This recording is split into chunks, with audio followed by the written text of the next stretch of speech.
Et bonjour mon compagnon de code. Allez, dans la dernière vidéo, je te proposais d'essayer de refaire ce site-là, avec un header, une navbar, la navbar qui se bloque en haut de l'écran quand on scrolle, la petite loupe et le footer qui restent en bas, les asides qui sont ici, qui se bloquent au scroll et qui après suivent leurs parents. Hop, hop, hop et hop.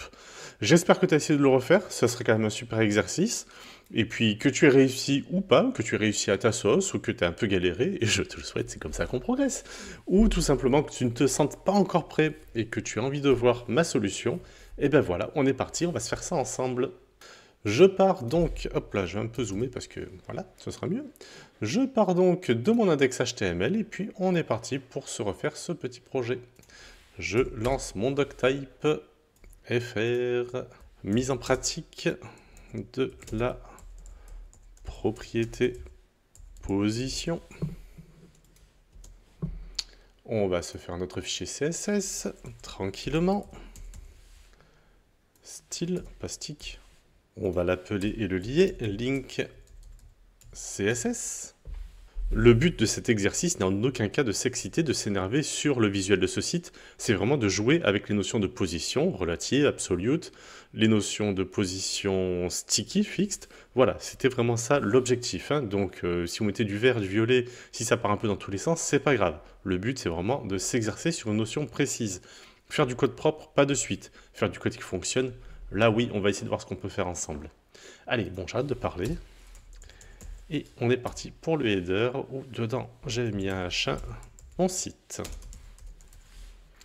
En dessous j'avais mis une navbar qui contenait une liste, donc UL. J'avais mis 3 LI qui contenaient chacun un lien qui ne menait nulle part, donc un petit dièse, hein, c'est pas bien grave. Alors j'avais mis accueil,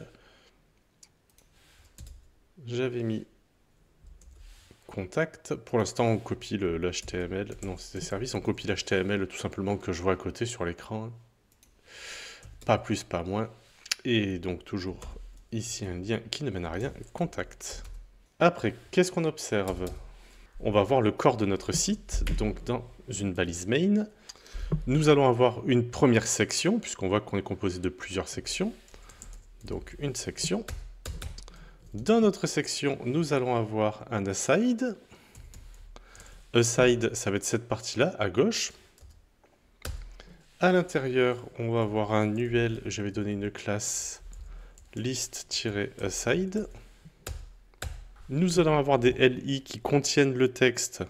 Alors ça, je ne vous l'ai pas encore montré. On va mettre des accolades, et je vais mettre item, $, parce qu'on va en fait boucler un certain nombre de fois, et à chaque boucle, on va rajouter 1. C'est-à-dire que si je fais x6, je vais avoir un LI dans lequel il y aura marqué item 1, puis item 2, puis item 3, jusqu'à item 6. Hop, magique. J'avais oublié ici, dans notre nav, la UL, elle va avoir une classe list nav. Après notre UL, ici, on va avoir hop, une div avec une classe texte. Et dedans, on va se mettre un lorem 120. Je ne sais plus de combien j'avais mis le lorem ici, peu importe. On dupliquera par la suite cette section. Et après le main, nous avons donc notre footer. Notre footer, ici, j'ai marqué mon footer fixe. Et il nous reste un dernier élément que je vais mettre entre main et footer. C'est ma petite loupe là qui est là. Et qui ne bouge pas non plus, qui est fixe également. Donc on va se mettre entre le main et le footer, et on va se faire une petite div .contact. Alors j'ai peut-être pas pris le meilleur des icônes .contact, c'est pas bien grave. Et alors pour un icône, on appuie sur la touche Windows, si vous avez un clavier Windows, et la touche point virgule point qui est à droite de point d'interrogation, et on a nos petits icônes qui apparaissent ici. Je vais cliquer ici sur icône, et on va chercher la loupe, et hop, j'ai mes icônes, super. Je lance mon live server, pour le HTML, on est bon, on viendra juste dupliquer cette partie-là, enfin même c'est toute cette partie-là, par la suite. Allez, je range le code ici, Maj Alt F, et on va venir dans notre style.css. Et on va commencer à donner un petit peu de gueule à ce truc qui est tout moche. Bon, bienvenue en 1990, mais non, nous, on a dépassé 1994, donc le CSS et le style existent. Allez, c'est parti. On commence par notre sélecteur universel avec margin 0, padding 0, font femme en Arial, box sizing border box. Pour le reset CSS, ce sera suffisant pour le moment. Ça, je peux le fermer, ce n'est pas utile. On va aller jeter un coup d'œil à notre body. Donc le body, ça va être l'ensemble de la page qui contient notre site, donc tout ce qui est visible. Donc dans cette balise-là, qui commence ici et qui vient jusque hop, là. Ce qui n'est pas dans le body est dans le head, et ça, c'est lu, mais non affiché. Alors, notre body, on va lui mettre un BG de 1, 2, 3. Ce ne sera pas utile vu qu'on va tout remodifier. Bon, enfin bon, c'est pas grave, il reste. Par contre, ce qui va nous intéresser, c'est qu'il va prendre une hauteur minimale de 100 VH. Pourquoi? Parce que si je demande à mon footer de se bloquer tout en bas, finalement, le body, à l'heure actuelle, il ne ferait que la hauteur de ce qu'il contient. Or, si je lui dis, bah, tu vas faire au moins 100 VH de hauteur, ça veut dire que dès le début, même s'il ne contient que ça, le body fera bien toute la page jusqu'en bas. On va s'occuper de notre H1 qui va prendre un margin de 20 pixels et un text align center, tac, pour se centrer. On va s'occuper de notre header qui contient les trois liens qui sont ici. Alors, le header, il va se prendre un padding de 20 histoire d'aérer un peu la chose, un background en aquamarine. Nous allons maintenant nous occuper de notre barre de navigation. Alors, barre de navigation, on ne lui a pas donné de classe, non. De toute façon, logiquement, il n'y a qu'une barre de navigation, donc on peut directement appeler la balise. On va lui donner un padding de 10. On va lui dire que tu vas prendre un background également de aquamarine. Nous allons vouloir un trait entre la nav et le header, donc on fait juste un trait sur le haut, bah, c'est un border top, puisqu'on n'est pas obligé de faire un border des quatre côtés, on peut sélectionner où est-ce qu'on fait un border. Hein. Donc 2px solide et en dièse 333 pour du presque noir. Au scroll, je veux que ça reste bloqué en haut de la page, donc on va lui donner une position sticky, ça veut dire que je bouge jusqu'à un certain point et après je me bloque. Donc je ne suis pas fixe, hein, je bouge un petit peu, et puis dès que j'arrive au point qui va être déterminé, ben, hop, je ne bouge plus. Et la position à laquelle il ne bouge plus, c'est top 0, c'est-à-dire que quand il va être tout en haut, il va rester statique, fixe. Pas statique, pardon, oh là, mauvais choix de mots. Il va rester fixe sur sa position top 0. On va mettre un petit box shadow, histoire que ce soit un petit peu plus joli en dessous. Ça va un petit peu le décrocher. Donc box shadow 0px, puisque finalement l'ombre on l'avait que vers le bas, donc pas de décalage gauche-droite. Hein. 3px de flou, et dièse 1, 2, 3, 4, 5, 6 et 50%, donc 80. Là, le fond tout noir, ça ne me va pas, donc le background, je vais l'enlever ici, dans le body. Voilà. Là, on voit un petit peu mieux le box shadow, du coup. Maintenant, on va s'occuper des liens, puisque là, ils sont pas très jolis, finalement. Hein. Donc, on va aller... Alors la liste ici, elle avait un nom, c'était liste nav, donc je copie, histoire de ne pas faire de faute de frappe. Je vais un petit peu remonter mon CSS, c'est mieux. Alors le liste nav, qu'est-ce qu'on va lui faire? Le liste nav, on veut que sa width, elle soit fit content, c'est-à-dire qu'elle ne prenne que la dimension de ce qu'elle contient. On va pas lui donner une largeur fixe, c'est-à-dire que si on rajoute des éléments, bah, la liste nav va grandir, et puis si on en enlève, elle va réduire, tout simplement. Et on va la centrer. Alors on ne veut pas de marge en haut et en bas, mais par contre, tu vas te centrer avec un margin auto. Donc 0 pour le haut et le bas, et auto pour le gauche et le droite. Nos éléments LI qui sont dans la liste nav, donc je reviens sur l'index.html, les éléments liste nav, ici, contiennent des LI. Donc on va s'occuper des LI. Pour ce faire, on fait liste nav, et on va faire LI, sans virgule, sans rien, c'est-à-dire les LI qui sont inclus dans la classe list nav. Et là, qu'est-ce qu'on va dire? Ben, on veut que vous soyez les uns à côté des autres, donc on va vous mettre en display inline block. Et hop, ils se mettent les uns à côté des autres. Ça, c'est bien. Alors, maintenant, là, c'est écrit en bleu et c'est souligné. J'aimerais que ce soit écrit en noir et que ce ne soit pas souligné. Je vais vouloir les espacer un petit peu plus, donc je vais faire un M10. Ok, ils s'espacent et ils se sont fait un petit peu de place autour, pas de problème. Maj Alt F. Là, maintenant, les liens bleus comme ça, c'était peut-être bien dans les années 90, début 2000. Maintenant, on aimerait que les liens soient noirs. Donc, plusieurs possibilités. Soit je viens dire ici, je veux qu'il n'y ait pas de texte décoration et je veux que vous soyez écrit en noir. Donc, pour ce faire, je pourrais faire .list-nav LIA, ça fonctionnerait. Si je mets un texte décoration non, hop, ça disparaît. Maintenant, j'aimerais que ça le fasse pour tous les liens du site. Et donc, si j'ai un gros site avec plein de liens de partout, je vais l'avoir de partout. Donc, je vais copier ce texte décoration non et je vais venir le mettre dans le sélecteur universel. Et puisqu'on y est, je veux que tout le monde soit écrit en noir. Donc, dans mon sélecteur universel, color, black, au moins pas de jaloux, tout le monde y passe. Voilà, c'est écrit en noir. Parfait. Donc ça, je peux le retirer, pas de souci, mais là, ça veut bien dire, il faut bien comprendre, dans la classe list-nav, je vais prendre les LI, et dans les LI, je vais prendre les balises A.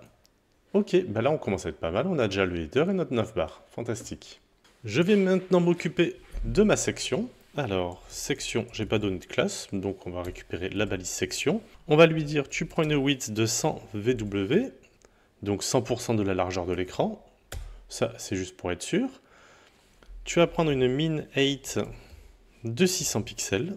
Comme ça, on aura un petit peu de place pour faire coulisser la partie aside, c'est-à-dire le cadre bleu qui contenait les items de 1 à 6. Comme dedans un élément va bouger et va être en position sticky, on va se faire une position relative, donc poserel. Le background, c'est bon, c'est fait. Et on va se faire un padding top de 40, histoire, hop, voilà, de s'écarter un petit peu et de se faire un petit peu de place. Nickel. Nous allons vouloir que la partie aside et la partie texte soient côte à côte. Donc la partie aside va devenir inline block. Alors, aside, on va se prendre la balise aside en entier. Donc aside, display inline block. On va mettre un background aqua, histoire que ce soit un petit peu plus agréable visuellement, un petit padding de 40. Donc ne pas forcément jouer qu'avec les margins, les paddings c'est aussi intéressant. Donc un petit padding de 40, un border radius de 20 px et un box shadow 3 px, 3 px, 10 px et black. On va vouloir décoller cet élément du bord, donc on va faire un petit margin 20 px et puis ça permettra aussi de décoller l'élément suivant du bord. Comme nous allons vouloir que l'élément coulisse dans son parent, on va le mettre en position sticky, donc position sticky. Et on va vouloir que ça s'arrête vers le haut. On va faire un top 80. On pourra faire des tests et le modifier par la suite au besoin. Maintenant, on va s'occuper des éléments de la liste. Donc ici, on avait notre UL list-aside. Je vais venir copier le nom de la classe. Hop. Et on est parti. Donc point CTRL-V list-aside. Donc list style non, pour dire je ne veux pas de style particulier, donc enlève-moi les petits points horribles qui sont devant mes éléments. On voit que les éléments, là, c'est un peu tout compressé, condensé, donc on va mettre un padding de 40. Ah, ça va mieux. On va peut-être un peu s'arrondir les angles, donc on va faire un border radius de 20 pixels. On va se faire un petit box shadow, ça fait ressortir un petit peu les éléments, c'est toujours sympa. Donc 3px, 3px, 10, oups, pas d'espace, px, black. Voilà, ça commence déjà à ressembler un peu plus à quelque chose. On voit que le background dépasse, en fait, le background, on va plutôt le prendre CTRL-X, on va venir le coller ici. Voilà, ça fera mieux. On va redescendre histoire de se faire un petit peu de place. Et maintenant, on va s'occuper des LI, puisque là, on voit que tous les LI sont collés entre eux. Donc dans list side, on va prendre les LI, donc list-aside avec le point, puisqu'on appelle la classe. Et là, on va se sélectionner les LI qui sont dans list aside, et on va leur donner une margin de 20 et un text align center, histoire qu'ils se centrent au cas où ça bougerait. Nous allons maintenant nous occuper de l'élément texte qui est ici, à savoir que j'ai mis div, on aurait peut-être pu mettre même article, histoire d'être cohérent avec la sémantique, voilà, ça me semble mieux. Mais on va quand même se garder la classe texte. Hop, je copie le nom de la classe, et point texte. Comme nous voulons que ce texte soit à côté, on va donc se le mettre en display inline block même, voilà. On va lui donner une height de 400 pixels, et on va lui donner une width. Alors pour la width, ce qu'on va faire, c'est qu'on va prendre 100% du parent, donc 100% de la section, desquels on va retrancher, on va dire, 400 pixels, c'est-à-dire les 200 pixels qui sont ici, plus un petit peu de pixels à gauche et à droite pour aérer le bazar. Donc on va se faire un calcul. Donc un calcul en CSS, c'est facile, on fait calque, et c'est un calcul. Donc comme c'est une méthode, ça va demander des parenthèses, et on va pouvoir mettre des éléments, des propriétés dans la parenthèse. Donc ici, je vous ai dit, on va faire 100% du parent, espace, moins espace. S'il n'y a pas les espaces, des fois, ça a tendance un peu à couiner. 100 pixels. Et comme je ne fais pas toute la place, toute la taille, hop, je vais pouvoir venir me mettre à côté. Alors, je vais enlever les espaces juste pour faire un test avec vous. Et voilà, ça ne fonctionne pas. Donc, mettez bien les espaces autour du signe moins. Et maintenant, si j'ouvre ma console de dev, je fais bien ici 644 pixels, je me le note. Et le parent fait 1044. 1044, donc c'est 100%, moins 400 pixels, on arrive bien au 644 ici. Fantastique. Allez, j'enlève ça. Hop, je te ferme. Et on va pouvoir continuer notre petite aventure. Donc notre texte, on va lui donner un petit background, histoire qui ressorte un petit peu de tout ça. Donc un BG de dièse C4, C4, C4. On peut lui copier le border radius et le box shadow de list side. Donc je copie et je colle. Et même le padding en fait, j'aurais pu l'embarquer. Un padding de 20. Et voilà, on est pas mal. On voit par contre que cette partie texte, elle est un petit peu écrasée, elle est un petit peu descendue parce que en tant qu'inline block, on va prendre en compte la hauteur. Donc si on prend en compte la hauteur de l'élément, on va pouvoir lui dire vertical, align, et tu vas te mettre tout en haut. Donc top. Et hop, voilà, c'est remonté. Super. Avant de dupliquer notre section, on va s'occuper de notre footer et de notre petit logo loop, que j'ai appelé je ne sais pas pourquoi contact, mais c'est pas bien grave. Allez, footer. On va le mettre en position fixe parce qu'on le veut toujours en bas et bloqué en bas. Donc s'il est en bas, on va lui donner un bottom de 0. Là déjà, il sait qu'elle est tout en bas. Maintenant, on va un petit peu le styliser, quand même un peu cher. On va lui donner une width de 100%. Un BG aquamarine. Majaltef, je range. On n'a pas fini, on va lui mettre un petit peu de padding parce que là, il est un petit peu écrasé, peu cher. Un background de 20. Un text align center, et comme sur la navbar ici on a fait une petite ombre, on va faire la même. Donc un box shadow, donc 0 px à gauche à droite, toujours pareil. Hein. Par contre là on veut que ce soit vers le haut et non vers le bas, donc on va faire moins 3 pixels. 3 pixels de flou. Dièse 1, 2, 3, 4, 5, 6 x 0 et 80 pour un peu atténuer. Voilà, ça me semble déjà beaucoup mieux. Allez, on va se faire notre petite loupiote. Donc là, c'était la classe contact. On revient sur index.html et on regarde. Oui, classe contact. Super. Donc, point contact, accolade. Et là, on va avoir une font size de 20 histoire de l'agrandir un petit peu. Un padding de 10 parce qu'on va mettre ça dans un cercle. Il faudra donner un petit peu de place au cercle. Si on veut faire un cercle, donc ça veut dire qu'on a un border radius de moult pixels. On va faire un border de 5 pixels solide couleur aqua tout court, non aquamarine. Donc là on a la bordure, mais il va falloir qu'on fasse un BG en aqua cette fois-ci, histoire d'avoir deux couleurs différentes. L'élément va être fixé en bas à droite, donc position pas inherit, c'est-à-dire on va pas hériter des parents, mais on va avoir une position fixe. Hop, là déjà il va prendre juste sa taille, hein. On a vu ça l'a bien réduit. Et on va lui dire, tu vas te mettre à bottom 80, donc B80. Puisque nous avons ici un footer qui fait cette taille-là, c'est-à-dire l'écriture qui fait à peu près 16 pixels, plus 20 et 20 en haut et en bas. Donc là, on a déjà à peu près 60 pixels, plus un petit peu 20 ici. Et on le veut vers la droite, donc on va lui dire right 20 pixels pour pas te coller complètement à droite, mais voilà. Là, on est bien.